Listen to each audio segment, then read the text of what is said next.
Hello and welcome. Open for business. That's how Egypt would like you to think of its economy. But with world markets slowing down, how can a country with transparency issues effectively compete, especially with such political challenges on its doorstep?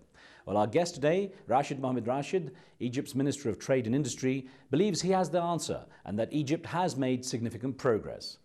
Minister, thank you very much for joining us. A number of things we need to touch on, it's very little time, but I'm going to start off with really the politics that are affecting the economy. When Israel clamps down on Gaza, for example, has a blockade on Gaza, what kind of impact does it have on Egypt's economy? Obviously, being on the border of Egypt for all the time that we had the conflict between Israelis and the Palestinians, it has an effect on Egypt, obviously. Not just Egypt, the whole region, but Egypt even more because of the proximity. And that's one of the reasons from an economic point of view that the region and Egypt will be even liberated more in terms of our ability to grow faster if we can resolve this issue. And the more we have this problem, the more it will have an impact on everybody. And of course, when the Rafah border crossing collapsed and people went across, it was largely to get supplies and go back. Exactly. But can you see that that political situation becoming a serious economic situation? I mean, having a serious sort of economic impact on Egypt? I don't see that. I don't see that because it is well contained. We understand the reasons. The behavior is very clear. We have already seen people coming in a peaceful way. They bought what they could buy and afford to buy, and they went back. It's purely human behavior that people want to be able to get their essential needs. I do not see any outcome of that which is having something more than the risk that we are living with. So I do not see an impact on the economy now. What's the general mood? What impact is it having on the general mood of the Egyptian people towards the Israelis now? It has always been the case that despite Egypt and Israel having a peace agreement, and we have a number of agreements in place, but the general public mood about Israel have always been negative and always resisting a normalization because of their feeling of the injustice being imposed on the Palestinians. And that's why we always claim that resolving the issue between Israel and Palestine will actually activate a real peace in the region. Yeah. Of course, your role as a minister in a government which created a new economic team was to basically help open up Egypt to international trade and investment, and specifically, in your case, as minister, to liberalize the country's industrial sector, sure, to attract foreign direct investment and to create jobs. Now, since you took office in July 2004, how much progress do you feel you've made? I think we have exceeded what we expected, even more what other people expected. Since 2004, we have created 2.4 million jobs.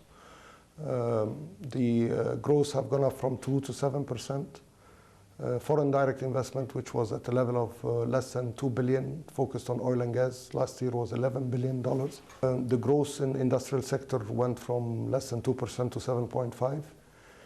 But more important, the level of confidence that we have from local investors and international investors in the role of Egypt in the region as well as the local market. So I think we are on the right track. We have, of course, the big challenge of sustaining the 7-8% growth. And at the same time, we have the challenge of how we can make this growth felt by everybody in Egypt, because that's also a challenge that we're very much aware of.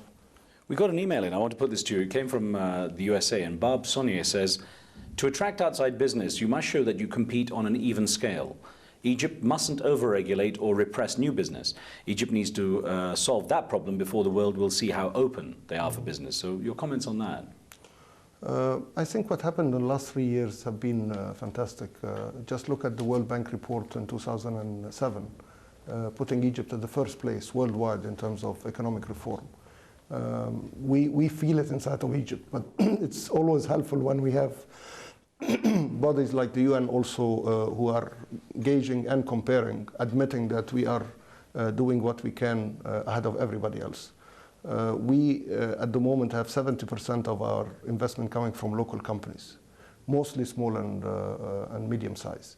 I think this is another proof that we are creating a much better environment for our businesses.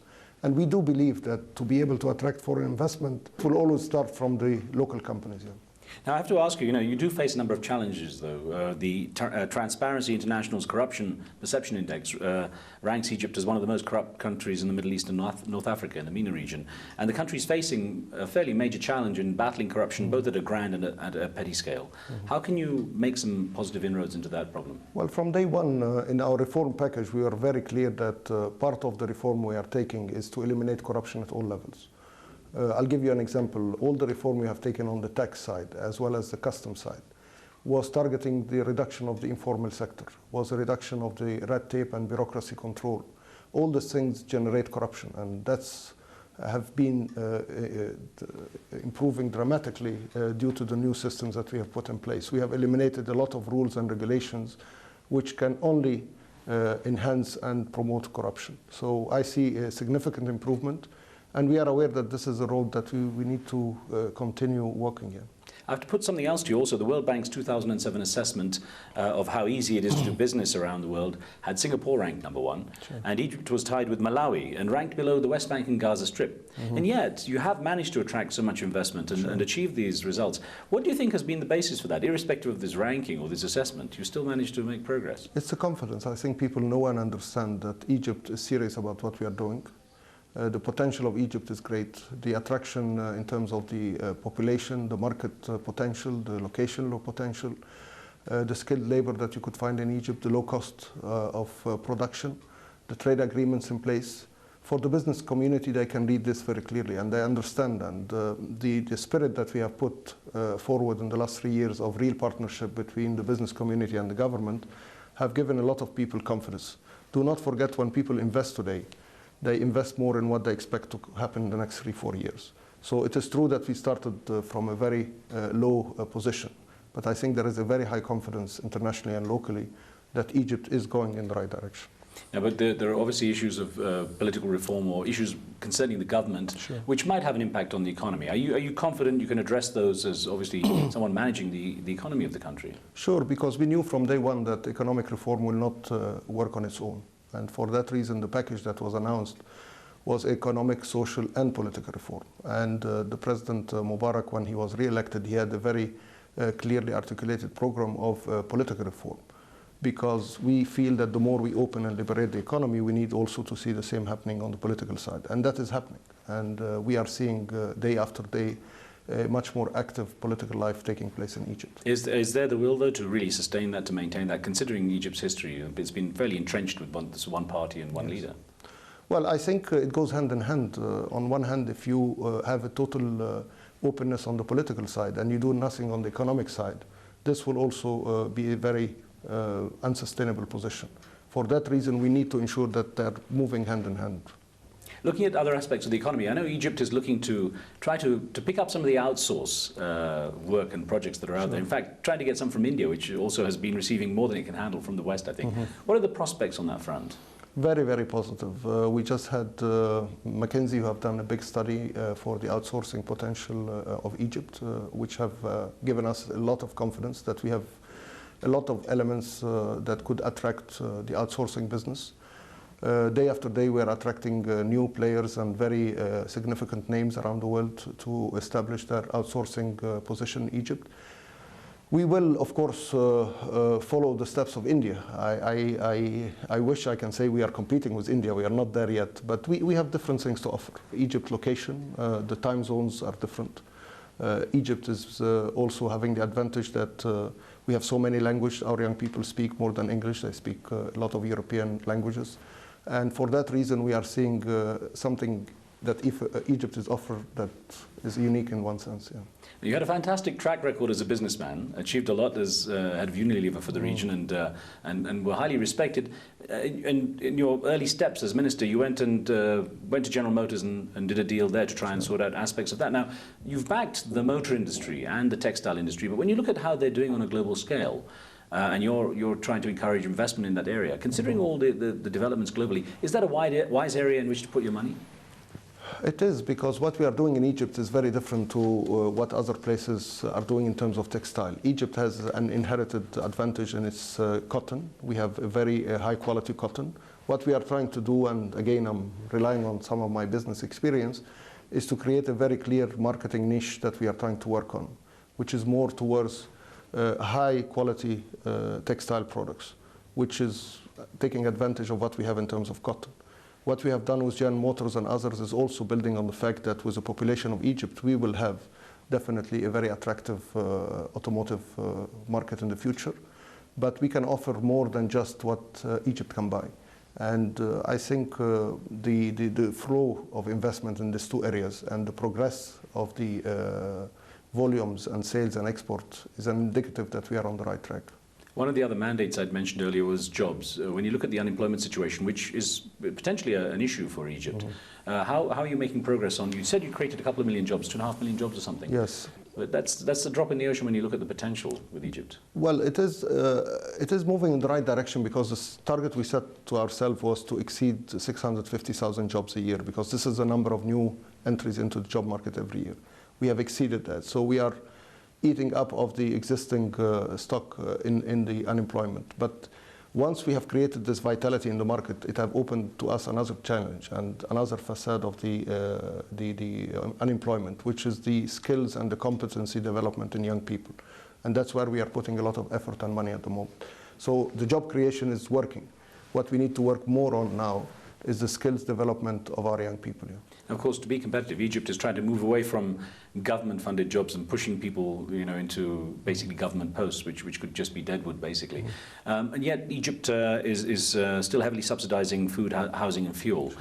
At what point do you see that a move away from that? Not soon.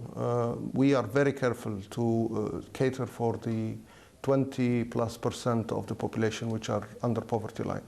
We need to be very careful that while the development is happening and growth is happening, we should not take these people for granted and forget about their needs. For that purpose, we are actually going to continue subsidy, but what we are trying to do is to improve the efficiency and the targeting of such subsidy.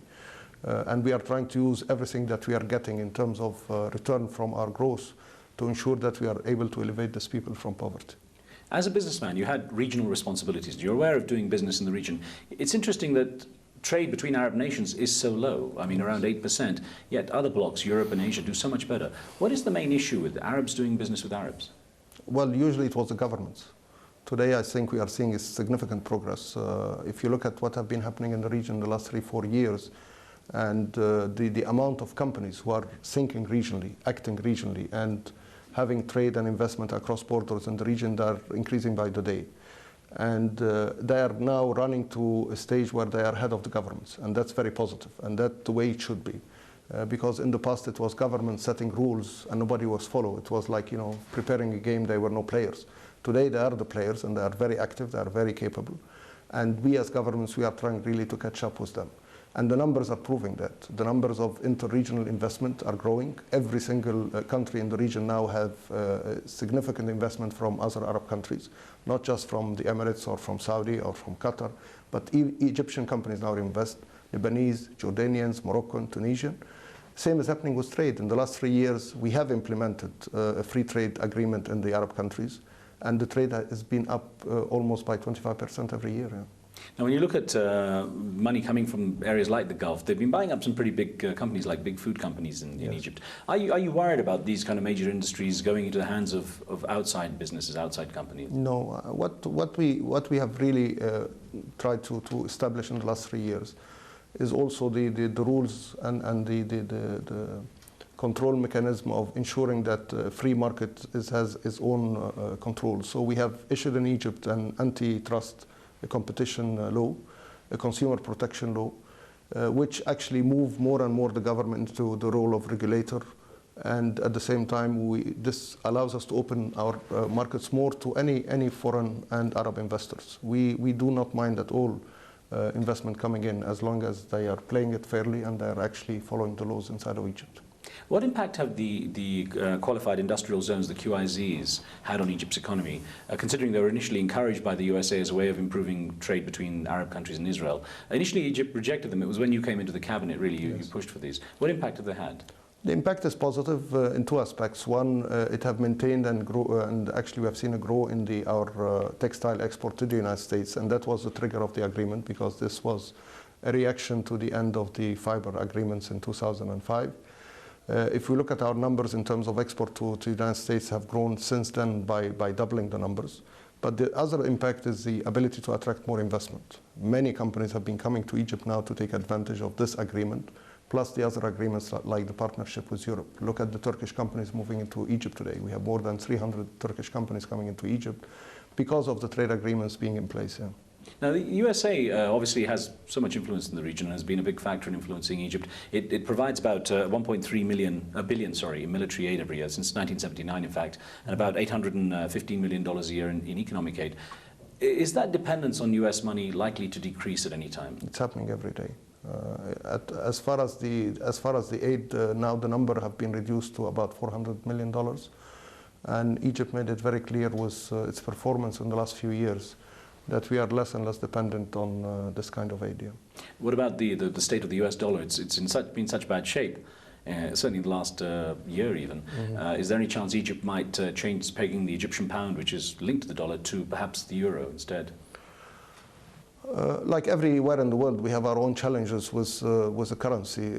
Egypt have floated its currency 3 years ago, and psychologically people still link their mindset of the currency to the dollars. As far as trade is concerned, we have more than our 40% of our trade with Europe today and 20% with the United States. But in this very turbulent situation, it's very difficult really to predict what really will happen. We have, of course, a big reliance on export, big reliance on tourism.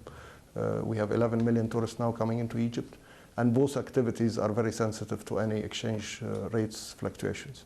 How closely are you watching what will happen as far as the new occupant of the White House at the end of the year? What impact could that have on Egypt's relationship with the US, but on how Egypt shapes its economy on the global market? Well, it's obvious that the United States, being the biggest economy in the world and being the biggest political power in the world, it will have an impact, whatever decision and whoever will come to the White House. And Egypt, like everybody else in the world, but more specifically in the region, is watching very closely, because we have seen in the last few years how some of the decisions taken will have positive or negative impacts. Yeah. And do you feel the geopolitical situation, the way it's panned out with Iraq and the other area, Lebanon, for example, as well, still in turmoil, do you feel that gives you the kind of environment in which you can make safe decisions, or at least look forward and make decisions, long-term decisions on what you're doing with Egypt's economy? Well, it makes them much, much more important. When we look around us and see that almost every corner in our region is in a very serious problem and conflict, it shows how it is important to take the right decision. And we have seen in Egypt a long period of stability, and I think we can only ensure that this will continue if we take the right decisions, not just for the long term, short term, but also long term. Well, Minister Rachid, it's been a real pleasure talking with you again. Thank you very much. Thank you, sir. And thank you for joining us. Don't forget, if you have any ideas for shows, just send them to riz@aljazeera.net. We'll see you next time. Street Talk is coming up next.